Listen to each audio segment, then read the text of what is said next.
चलो मैं आज आपको मेरे गांव की एक छोटी सी कहानी सुनाता हूँ। एक प्यारी सी लड़की थी जिसका नाम था मिया और एक लड़का था जिसका नाम था जॉनी। सरनेम नहीं ले सकता वरना वो खलीसन हो जाएगा, उतना इंपॉर्टेंट भी नहीं है, ध्यान से सुनो। अब ये जो मिया और जॉनी है ना, ये दोनों ही सेम स्कूल में पढ़ा करते थे। दोनों की ही फाइनेंशियल कंडीशन एकदम सेम थी। दोनों के पास जो इंटरनेट था वो सेम था और दोनों के पास जो मोबाइल था वो भी सेम ही था, लेकिन जो डिफरेंट था वो था उनकी थिंकिंग। मिया को बचपन से ही सिखाया गया था, बेटा सेफ रहना, रिस्क मत लेना और स्टेबल जॉब पकड़ लेना। इसीलिए कॉलेज के बाद उसे 25,000 की नौकरी मिली और उसने उसे पकड़ लिया। मिया के सैलरी से वो अपने बिल्स को पे करती थी, अपनी EMI को कट करती थी, लेकिन मंथ एंड में सब कुछ जीरो हो जाता था। लेकिन वहीं पर ये जो जॉनी है ना, ये अपना माइंडसेट डिफरेंट कर चुका था। एक सवाल पूछता था ये खुद से, मेरे आसपास जितनी भी प्रॉब्लम्स है मैं उसको अपॉर्चुनिटी में कैसे कन्वर्ट करूँ। वो देखने लगा कि आज की डेट पे एडिटिंग, ग्राफिक डिजाइनिंग ये सब बहुत चल रहा है, तो उसने थोड़े बहुत स्किल सीखे और वो स्किल सीखने के बाद वो कोई जॉब लेने नहीं गया। उसने देखा कि सामने की फॉर्च्यून वाली दुकान के पास कोई सिंबल नहीं है। उसने देखा कि एक टेलर वाली दुकान है लेकिन उसके पास कोई बोर्ड नहीं है। उसने कभी बोर्ड्स बनाए, कभी सिंबल्स बनाए और ऐसी ही चीजें करके फ्रीलांसिंग करने लगा। कुछ साल के बाद उसने एजेंसी बना ली और आज हर साल वो करोड़ों जनरेट कर रहा है और मंथ एंड में उसका बैलेंस जीरो नहीं होता। अब क्या लगता है आपको, दोनों तो सेम बैकग्राउंड से आते हैं, उसकी वजह से क्या हुआ ऐसा कि मिया कुछ अलग बन गई और जॉनी कुछ अलग? उसके आंसर को मैं कहता हूँ रिच माइंडसेट, जो आज की वीडियो में मैं बहुत अच्छे से एक्सप्लेन करूंगा।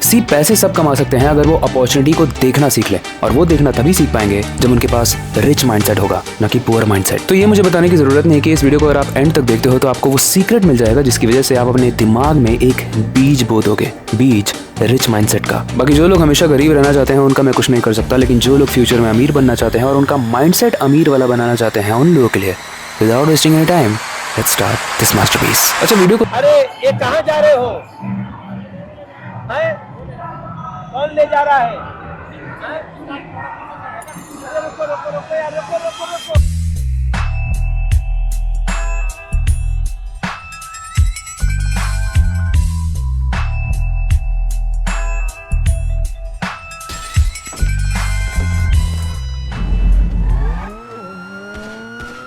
अच्छा वीडियो को स्टार्ट करने से पहले जरा इधर आओ। वीडियो को लाइक क्यों नहीं करते हो? पता है ना तुम्हारा भाई इतनी मेहनत करता है। ये वीडियो के एंड तक दोबारा मैं नहीं बोलने वाला हूँ, इसलिए वीडियो को अभी ही लाइक कर दो, भूल जाते हो तो। दूसरी चीज ये है कि तुम नॉर्मल चैप्टर के नामों से बोर हो गए थे, तो आज के चैप्टर्स के जो नाम होंगे वो थोड़े से अतरंगी होने वाले हैं। आई होप तुम्हें पसंद आएगा। अब इस वीडियो में उतने ही चैप्टर्स हैं जितनी तुमको उंगलियां दिख रही हैं, यानी 3, जिसमें से सबसे पहला चैप्टर है सुधर जाओ नहीं तो पेले जाओगे। ये चैप्टर का नाम नहीं है, एडिटर सही चैप्टर का नाम लगाओ।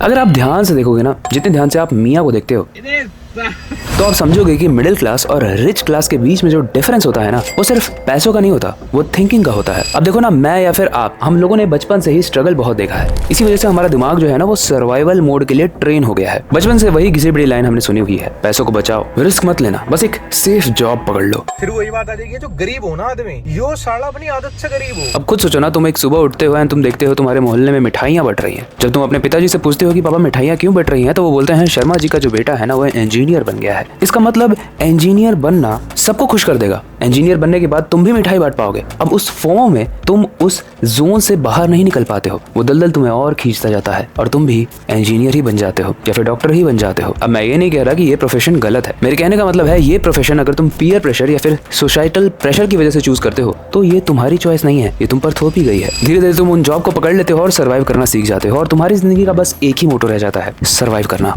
शॉर्ट टर्म डिस्कम्फर्ट को चूज नहीं कर सकते, तुम शॉर्ट टर्म कंफर्ट को जरूर चूज कर लोगे। मेरे बहुत सारे दोस्त हैं जो जॉब करते हैं और उनके पास आईफोन है सबके पास, लेकिन EMI पे, क्योंकि सोसाइटल प्रेशर में ही उन्होंने जॉब भी पकड़ी है, सोसाइटल प्रेशर में ही उन्होंने वो प्रोफेशन भी चूज किया है और सोसाइटी के ही प्रेशर में भी उन्होंने वो मोबाइल भी लिया है जिनकी शायद उनको जरूरत भी नहीं थी। और पता है ये माइंडसेट एक ही बार आता है और ये आपके मरते दम तक रहता है। इस माइंडसेट में आपको इंस्टेंट डोपामिन मिलता है, एक स्टेबल सैलरी मिलती है, लेकिन एक मंथ निकलते ही अगले मंथ की सैलरी का आप वेट करते रह जाते हो। और इसमें मैं किसी की भी गलती नहीं कहूंगा, जो लोग जॉब कर रहे हैं या फिर जो लोग सोसाइटल प्रेशर में आके कुछ भी कर रहे हैं, ये एनवायरमेंट की देन है। आपका माइंडसेट भी एनवायरमेंट की ही देन है, लेकिन उसी चीज को तो ब्रेक करना है इस वीडियो में, इसलिए बी विथ मी। इस चीज को समझने के लिए ना स्टैनफोर्ड मार्शमेलो एक्सपेरिमेंट किया गया था। साइंटिस्ट छोटे बच्चों को एक रूम में लाके बंद कर देते हैं और उन्हें ऑप्शन देते हैं मार्शमेलो खाने का। ये अनाउंस करते वक्त कि तुम मार्शमेलो खा सकते हो, वो 2 ऑप्शन देते हैं। वो बोलते हैं अगर तुम अभी मार्शमेलो खाते हो तो तुम 1 मार्शमेलो खा पाओगे, और अगर तुम 15 मिनट का वेट करते हो तो तुम्हें 2 मार्शमेलो मिलेगा। कुछ बच्चे थे जिन्होंने इंस्टेंट मार्शमेलो खा लिया और कुछ बच्चे ऐसे भी थे जिन्होंने 15 मिनट का वेट किया और 2 मार्शमेलो खाया। उसके बाद उन बच्चों को जाने दिया गया। साइंटिस्ट ने उन बच्चों को और ज्यादा ऑब्जर्व किया जब वो बड़े हो गए, और इसके बाद जो उन्होंने ऑब्जर्व किया वो काफी इंटरेस्टिंग था। उन्होंने देखा कि जिन बच्चों ने 15 मिनट के बाद 2 मार्शमेलो खाना चूज किया था, उनके दिमाग में एक माइंडसेट डेवलप हो गया था जिसे कहते हैं डिलेड ग्रेटिफिकेशन। और जिन्होंने इंस्टेंट मार्शमेलो खाया था उनके दिमाग में माइंडसेट डेवलप हो गया था इंस्टेंट ग्रेटिफिकेशन का। अब ये जो इंस्टेंट ग्रेटिफिकेशन वाला माइंडसेट है ना, ये मैक्सिमम लोगों का होता है। सब कुछ अभी के अभी चाहिए। भूख लगी है तो खाना एकदम मेरी उंगलियों पे चाहिए, जिसकी वजह से आज के स्विगी और जोमेटो जैसे ऐप्स फेमस हो रहे हैं। वो बात अलग है कि वो खाना भी 1 घंटे में डिलीवर करते हैं। मुझे क्यों तोड़ा?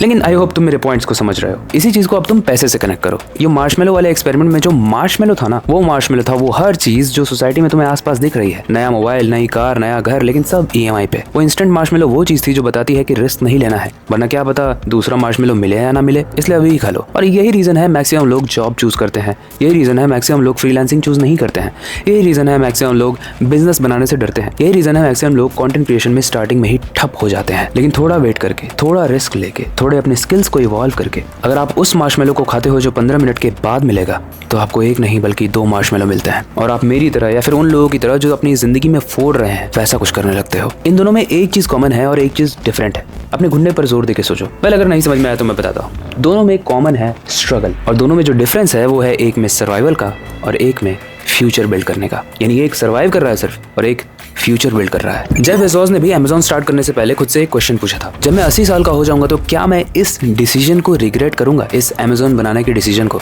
और आंसर था नहीं। एक बहुत अच्छा फ्रेमवर्क है जिसे कहते हैं रिग्रेट मिनिमाइजेशन फ्रेमवर्क, और इस चीज को आप अपनी जिंदगी में कोई भी डिसीजन लेने के वक्त अप्लाई कर सकते हो। कोई भी इंपॉर्टेंट डिसीजन जो आपको लेना हो ना, तो आप ऐसे सोचो कि जब आप 80 साल के हो जाओगे तो क्या आप इस चीज को रिग्रेट करोगे? अगर इसका आंसर नो आता है, इंस्टेंटली उस डिसीजन को ले लो। और सच बताऊं तो जब मैंने पैसे कमाना स्टार्ट किया ना, तो मेरे घर वाले भी बस एक ही चीज बोल रहे थे, पैसे को सेव कर लो, पैसे को बस बचा लो। लेकिन मैं इस चीज को हाईली मानता हूं कि जब मैं नई एक्सपीरियंसेस करूंगा तभी मेरे अंदर और भूख आएगी नया एक्सपीरियंस करने की। इसलिए कुछ लोगों के पैसे बचाने का तरीका होता है बस पैसे को रखे रहो बैंक में, लेकिन मैं बिलीव करता हूँ इन्वेस्टिंग में। इन्वेस्टिंग के बहुत तरीके हैं, जिसमें से एक है स्टॉक मार्केट। लेकिन स्टॉक मार्केट में एंटर करने से पहले आपको एक चीज ध्यान रखनी पड़ेगी कि गेस वर्क से आपको बहुत दूर रहना है। क्योंकि मार्केट में जब आप जाते हो तो प्रॉब्लम सिर्फ पैसे लगाने की नहीं होती, प्रॉब्लम एंट्री लेने में होती है, ट्रेंड को आइडेंटिफाई करने में होती है, स्टॉप लॉस कहाँ रखना है और ट्रेड को मॉनिटर कैसे करना है इसमें भी होती है। और यहीं पर आपकी हेल्प करता है market wolf app. Market wolf app एक SEBI registered stock broker app है, और यहाँ आप सिर्फ 99 रुपीज की लाइफ टाइम फी के साथ ट्रेडिंग स्टार्ट कर सकते हो। इसमें ईयरली मेंटेनेंस चार्जेस या फिर हिडन चार्जेस भी नहीं है। अब इस ऐप में एक फीचर है फॉलो ट्रेंड, जहां पर आपको रियल टाइम मूविंग ट्रेंड्स दिखते हैं। आप इंस्ट्रूमेंट्स, चार्ट्स और ट्रेड डिटेल्स भी चेक कर सकते हो, ट्रेड को प्लेस कर सकते हो और उसे फिर लाइव मॉनिटर भी कर सकते हो। अब यहाँ पर प्रॉफिट ग्राफ भी क्लियरली दिखता है, जिससे आपको ये समझ में आता है कि ट्रेड का जो परफॉर्मेंस है वो कैसे मूव हो रहा है। और जब आपको ट्रेड एग्जिट करना हो तो स्टॉप ट्रेड ऑप्शन से प्रॉफिट भी बुक किया जा सकता है। अब डेमो में सिर्फ 3 टैप्स में 1476 रुपीज का प्रॉफिट बुक हो गया। मार्केट वुल्फ ऐप जो है ना, वो फ्री रिकमेंडेशंस भी देता है, और जिन लोगों ने इनके सभी रिकमेंडेशंस को फॉलो किया है ना, उन्होंने लगातार 3 महीने अच्छे प्रॉफिट्स बुक किए हैं। पहले महीने में 57,170 रुपीज, दूसरे महीने में 70,468 रुपीज और तीसरे महीने में 59,696। इतना प्रॉफिट यूजर्स ने कमाया है। इनका सबसे अमेजिंग फीचर लगता है मुझे इनका इनबिल्ट स्टॉप लॉस फीचर। ये रिस्क मैनेज करने में आपकी काफी हेल्प करता है। इसके अलावा जो market wolf free recommendations provide करता है ना, उसका कोई एक्स्ट्रा कमीशन भी चार्ज नहीं करता है। देखो, मार्केट वुल्फ के 2 मिलियन से ज्यादा डाउनलोड्स ऑलरेडी हो चुके हैं, क्योंकि ये सेफ है एंड इजी टू यूज है। ये ऐप एंड्रॉइड एंड iOS दोनों के लिए ही अवेलेबल है।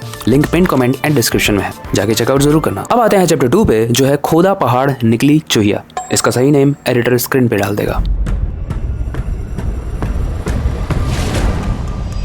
देखो, एक मिडिल क्लास इंसान जो है ना, यानी हम लोग का दिमाग हमेशा एक ही चीज के अराउंड घूमता रहता है। मेरे पास अपॉर्चुनिटीज नहीं है, उसके पास थी इसलिए वो आगे निकल गया। लेकिन ये जो वेल्दी माइंडसेट होता है या फिर रिच माइंडसेट होता है, उसके पास एक अलग क्वेश्चन होता है। वो पूछता है कि मेरे पास जो चैलेंजेस है, मैं कैसे उसको अपॉर्चुनिटी बनाऊं। अब एक छोटा सा एग्जांपल ले लो। बंगाल में जब इलेक्शन चल रहे थे तो प्रधानमंत्री मोदी जी एक मुरमुरे के शॉप पे गए थे।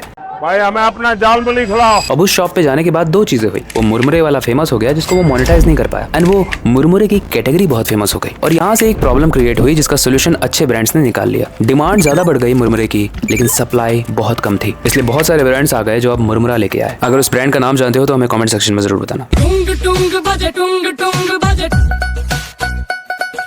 यही डिफरेंस होता है एक रिच माइंडसेट और एक पुअर माइंडसेट में। आप कहते रह गए कि मेरे पास अपॉर्चुनिटी नहीं है, और दूसरा बंदा उस अपॉर्चुनिटी को ग्रैब कर लिया जो आपको बस एक रील या फिर शॉर्ट लग रही थी। रिसर्चर्स इसे एंटरप्रेन्योरियल अलर्टनेस कहते हैं। मैं बोल नहीं पा रहा था इसलिए टाइम लग गया। सिंपल लैंग्वेज में कुछ लोग प्रॉब्लम्स देखते हैं और कुछ लोग उस प्रॉब्लम के अंदर का बिजनेस देखते हैं। वो वाला माइंडसेट तुम्हें देना चाहता हूँ। अब एक छोटा सा एग्जांपल इमेजिन करो, मान लो तुम स्कूल में हो या फिर कॉलेज में हो और जब भी तुम घर आते हो तुम्हारे पिताजी बस एक ही चीज बोलते हैं, पढ़ाई करो, फालतू चीजों में टाइम इन्वेस्ट मत करो। तुम्हारे घर में एक पुरानी सी टीवी टूटी हुई है जिसके इलेक्ट्रिक बोर्ड से तुम कुछ एक्सपेरिमेंट करना चाह रहे हो, लेकिन उस चीज को देखते हुए तुम्हारे पिताजी बोलते हैं पढ़ाई करो, टाइम मत वेस्ट करो। तो इसके बाद तुम्हारे पास दो ऑप्शन आएंगे कि या तो तुम अपने पिताजी की बात मान लो या तो तुम कुछ अलग करो। मैं बगावत करने के लिए नहीं कह रहा हूँ, क्योंकि हमारे जो पेरेंट्स होते हैं ना, वो जब तक आउटपुट को नहीं देखते हैं वो तुम्हारी बात को नहीं मानते हैं। बाहर निकलोगे और देखोगे कि जो लोकल शॉप्स है ना, उनको सिंबल्स की जरूरत है, उनको अच्छे बैनर्स की जरूरत है, उनको अपनी दुकान को एस्थेटिक बनाने की जरूरत है। आई बिलीव तुम उसमें हेल्प कर सकते हो एंड चार्ज भी कर सकते हो। ये वाला तो पक्का अप्लाई करना एंड थैंक मी लेटर। देखो अपॉर्चुनिटीज हमेशा आस पास ही होती हैं, लेकिन वो आपको तभी दिखेंगी जब आप उन पे ध्यान दोगे। जैसे हमारे चेहरे पर नाक हम देख सकते हैं, लेकिन हमें वो नहीं दिखती है जब तक हम उसे देखना नहीं चाहते। अब नाक को देखो, अब दिख रही होगी आपको नाक। Very nice. Oh, not bad. It's my talent. आसपास की जो अपॉर्चुनिटीज या फिर कोई नई चीज जो तुम्हारे एरिया में नहीं है ना, वही एक बिजनेस होती है। अब नाक से ध्यान हटा के एक सिंपल सा एग्जांपल सुनो। हॉवर्ड नाम का एक बंदा था, 1983 में वो इटली जाता है। इटली जाकर देखता है वो सुंदर तो बहुत है, लेकिन उसमें एस्प्रेसो बार्स बहुत हैं। उन बार्स में कॉफी शॉप्स भी थी। अब बाकी लोगों के लिए तो वो बस एक एस्थेटिक इटली की शॉप थी, लेकिन हॉवर्ड के लिए वो एक बिजनेस था। और इसी ऑब्जर्वेशन से जन्म हुआ स्टारबक्स का। अब पता है, इसी थिंकिंग को कहते हैं रिच थिंकिंग। रिच माइंडसेट वाले लोग जो होते हैं ना, वो हर जगह पे पैसे नहीं देखते हैं, वो एक पैटर्न देखते हैं। और एक और डेंजरस चीज होती है मिडिल क्लास माइंडसेट में, वो इनकम सोर्स को ही सेफ्टी समझने लगते हैं। बस एक स्टेबल जॉब मिल जाए, लाइफ हो जाएगी सेट। लेकिन ऐसा होता नहीं है। आपकी पूरी लाइफ अगर सैलरी पे डिपेंडेंट है तो आपकी पूरी मेंटल पीस भी सैलरी पर ही डिपेंडेंट होगी। सैलरी आती है, ईएमआई आता है, फिर बिल पे होता है, फिर नेक्स्ट मंथ का वेट होता है। यही होता है। और सबसे बड़ा डर पता है क्या होता है? अगर जॉब चली गई तो हमारे साथ श्री रघुनाथ तो किस बात की चिंता।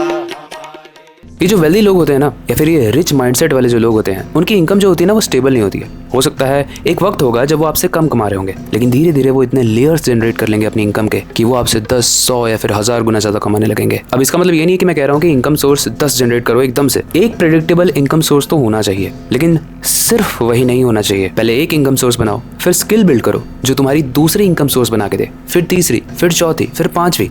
और ये एंड नहीं होना चाहिए। और ना तुम्हें कभी पैसे इनकम की जरूरत पड़नी चाहिए। तुम अपनी स्किल को बिल्ड करो और वो तुम्हें पैसा देगी। लेकिन ये सारी चीजें तुम्हें सिर्फ रिच माइंडसेट दे सकता है। अब आते हैं चैप्टर 3 पे, जो है तेरा ध्यान किधर है, ये तेरा हीरो इधर है। सही चैप्टर का नाम एडिटर लगा देगा। देखो आज की डेट में जो रिच माइंडसेट है और जो पुअर माइंडसेट है, उनके बीच में जो डिफरेंस है वो टैलेंट का ही नहीं है, वो अटेंशन का भी है। एक बंदा फ्री टाइम में रील स्क्रॉल करता है, ट्रेंडिंग सीरीज को एंड करता है। दूसरा बंदा उसी फ्री टाइम में स्किल बिल्ड करता है। आगे कौन जाएगा? आंसर तुम्हारे पास है। अभी जो तुम चीजें कर रहे हो ना, लॉन्ग टर्म में तुम्हारी इनकम कितनी होगी और वो इनकम गैप कितना होगा एक रिच माइंडसेट वाले बंदे से, वो अभी का टाइम डिसाइड करेगा तुम्हारा। वो अभी की स्किल डिसाइड करेगी, वो अभी की हैबिट्स डिसाइड करेगी। ओवरऑल ट्रांसफॉर्मेशन हो जाएगा अगर इस चैनल की सारी वीडियोस को देख लो आज ही बैठ के। लेकिन करोगे नहीं तुम ऐसा। अब लॉकडाउन का ही एग्जांपल ले लो। लॉकडाउन एक ऐसा वक्त था जो सबसे ज्यादा प्रोडक्टिव हो सकता था, लेकिन 99% लोगों के लिए वो सबसे ज्यादा बोरिंग टाइम था। लेकिन लॉकडाउन ही वो समय था जिसमें बहुत सारे क्रिएटर बूम हुए थे। और जब लॉकडाउन हटा तब तक कुछ लोग थे जो बहुत फेमस हो चुके थे। मैंने बोला था ना, problems equals to opportunities equals to money. ये जो पुअर माइंडसेट होता है ना, ये हर जगह एक्सक्यूज ढूंढता रहता है। इसलिए वैसे मत बनो। सैलरी कम है, मेरी फैमिली सपोर्ट नहीं करती, मैं गुड लुकिंग नहीं हूँ, मेरे पास कैमरा नहीं है, ये सारी चीजें रबिश एक्सक्यूजेस हैं। अपने प्रॉब्लम को एक्सक्यूज मत बनने दो, अपने प्रॉब्लम्स को अपॉर्चुनिटीज बनने दो जो तुम्हें लेवल अप करने में हेल्प करेंगे। तुम्हें जो सीखना है तुम सीखो, कंटेंट क्रिएशन सीखो, तुम राइटिंग सीखो, तुम एडिटिंग सीखो, तुम बिजनेस सीखो, तुम्हें जो सीखना है सीखो। लेकिन ये याद रखो कि 20s में जो तुम चीजें करोगे वही चीजें डिसाइड करेंगे कि तुम्हारा 30 और उसके बाद का सफर कैसा होगा। तुम्हें अविनाश की वीडियोस देखनी है या फिर ठुमके लगाने वाली वीडियोस देखनी है, ये तुम्हारे ऊपर है। कॉल टू एक्शन तो सब लोग बोलते हैं, लेकिन लेना तुम्हें ही है। इसलिए ऑल द बेस्ट। इस वीडियो के बाद तुम एक चीज करना बंद करोगे और एक चीज करना शुरू। पहला है, तुम्हारे पास जितनी भी प्रॉब्लम्स है उनकी एक लिस्ट बना दो और आज से डिसाइड कर लो कि उनके बारे में रटना आज से बंद कर दोगे। और दूसरी चीज जो तुम शुरू करने वाले हो, उन प्रॉब्लम्स में ऐसी कौन सी अपॉर्चुनिटीज है जिसको लिवरेज करके तुम कुछ बिजनेस बना सकते हो या फिर स्किल सीख सकते हो, वो करना शुरू करोगे। और एक और बोनस चीज, मियां खलीफा को देखना बंद करो, जॉनी सिंस को भी। आई होप इस वीडियो से तुम्हें काफ़ी हेल्प मिली होगी। मेरा मोटो यही था, तुम्हें हेल्प कराने का। तो अगर मिली है तो इस वीडियो को लाइक जरूर कर देना, अपने दोस्तों को जरूर शेयर कर देना। और अगर तुमने इस वीडियो को यहाँ तक देखा है तो रिच माइंडसेट जरूर कमेंट करके जाना। मैक्सिमम लोगों ने या तो इस वीडियो को नहीं देखा होगा या तो इस वीडियो को यहाँ तक नहीं देखा होगा। तुमने देखा है तो कमेंट जरूर करके जाना। बाकी जाने से पहले रिमाइंडर दे दूं, मार्केट वुल्फ के 2 मिलियन से ज्यादा डाउनलोड्स हो चुके हैं और ये ऐप iOS और एंड्रॉइड दोनों के लिए ही अवेलेबल है। तो इस ऐप के साथ अपनी ट्रेडिंग जर्नी की शुरुआत जरूर करना। Link pin comment and description में है। बाकी पिन कमेंट में मेरे जर्नल का भी लिंक होगा, उसे जाकर जरूर चेकआउट करना। मेरे म्यूजिक चैनल को चेकआउट करना एंड 2026 के एंड होने से पहले अगर ग्लो अप करना है तो मेरी ग्लो अप लिंक को भी चेकआउट कर लेना। सब कुछ मेरा जाके खरीद लो ताकि मैं माला माल बन जाऊँ। मजाक कर रहा हूँ, सारी चीजें बहुत ही अवेलेबल है। बाकी आई होप आज की वीडियो आपको पसंद आई होगी। अगर पसंद आई है तो इस वीडियो को लाइक जरूर कर देना। बाकी हमेशा की तरह वक्त आ चुका है इस वीडियो को एंड करने का, नई सुपर इंटरेस्टिंग वीडियो पर काम शुरू करने का। लेकिन जाने से पहले मैं हमेशा की तरह बस एक ही चीज कहना चाहता हूँ, अपनी क्यूरियोसिटी को डाई मत होने देना, नई चीजें सीखते रहना। मिलते हैं अगली वीडियो में।